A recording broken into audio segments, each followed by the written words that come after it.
हरियाणा के पिछड़ा वर्ग कमीशन ने अपनी अहम रिपोर्ट मुख्यमंत्री नायब सिंह को सौंप दी है। इस रिपोर्ट को आयोग के अध्यक्ष जस्टिस दर्शन सिंह ने मुख्यमंत्री को सौंपा है। आरक्षण मिलने से BC-B श्रेणी के लोगों को फायदा होगा। ये रिपोर्ट अर्बन लोकल बॉडी, नगर निगम, नगर परिषदों और पंचायत राज संस्थाओं में प्रतिनिधित्व के विषय को लेकर कमीशन ने सौंपी है। हरियाणा में पिछड़ा वर्ग वेंचर कैपिटल की होगी शुरुआत। पिछड़ा वर्ग से जुड़े उद्यमियों को सीधा फायदा होगा। BCA के अधिकार सुरक्षित रहेंगे। मुख्यमंत्री नायब सिंह का कहना है कि BC-B को भी आगे बढ़ाने का सरकार करेगी प्रयास। निकायों, पंचायत राज संस्थाओं में मिलेगा प्रतिनिधित्व। हरियाणा में पिछड़ा वर्ग आयोग के गठन की घोषणा 2022 में की गई।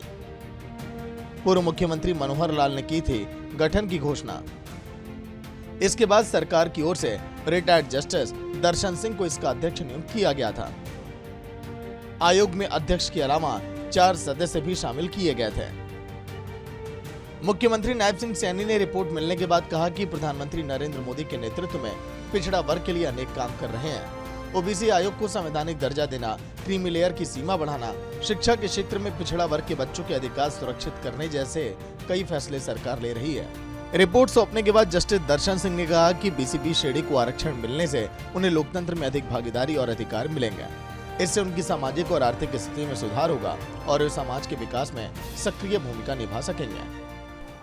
हमें कुछ रिप्रेजेंटेशन गवर्नमेंट की तरफ से फॉरवर्ड हुई थी बैकवर्ड क्लास B ब्लॉक की regarding reservation in the panchayat election and municipalities.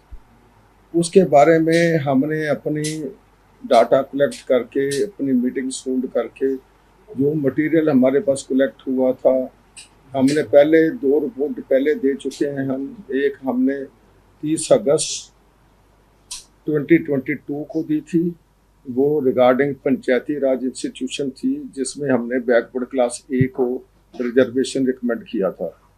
और एक उसके बाद फिर हमने 5 मई 2023 को दी, उसमें म्यूनिसिपैलिटीज में हमने BC-A की रिजर्वेशन रिकमेंड करी थी। उसी पैटर्न पर इस बार हमें रिप्रेजेंटेशन आई थी कि BC-B को भी उसी पैटर्न पर रिजर्वेशन मिलनी चाहिए। मैं हरियाणा सरकार को आभार प्रकट करूंगा कि जिस दिशा में यह अंत्योदय उत्थान के लिए काम हो रहा है, ये राजनीतिक उत्थान है इन समाज का। 72 जातियाँ BCA में आती हैं, 6 BC-B में आती हैं। ये बहुत पुरानी मांग थी।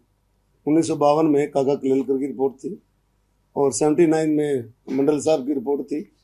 बहुत देर से भी देर, और आज जो वर्तमान सरकार है और पहले मुख्यमंत्री मनोहर लाल जी ने भी ये अंत्योदय उत्थान के लिए जो ULB में और पंचायती राज में आरक्षण दिया। हजारों सरपंच पंच बने। इसमें एक लोकतंत्र सुदृढ़ हुआ, संविधान की मान्यता हो गई। एक गरीब समाज जिसका कुछ नहीं, उसको भी लोकतंत्र में हिस्सा होना चाहिए। अब आपको ये भी बताते हैं कि हरियाणा पिछड़ा वर्ग का गठन क्यों किया गया था।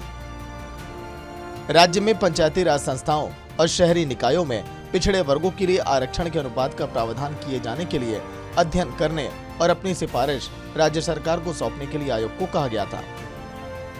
हालांकि उस समय राज्य में पंचायत के चुनाव पिछड़ा वर्ग के आरक्षण के प्रावधानों के बिना ही किए गए थे, जबकि शहरी निकाय चुनाव भी बिना आरक्षण व्यवस्था के हो चुके थे। काबिल गौर है कि पिछड़े वर्गों के युवाओं के लिए उपलब्ध रोजगार के अवसरों का अनुमान लगाने के साथ ही रोजगार के अवसरों में बढ़ोतरी करने के उपायों पर भी आयोग राज्य सरकार को अपनी रिपोर्ट में शामिल किया गया। आयोग की सिफारिश से राज्य में सामाजिक न्याय की दिशा में एक महत्वपूर्ण कदम माना जा रहा है। अब देखना ये होगा कि सरकार इस पर कब और कैसे अमल करती है। ब्यूरो रिपोर्ट, सूर्या समाचार।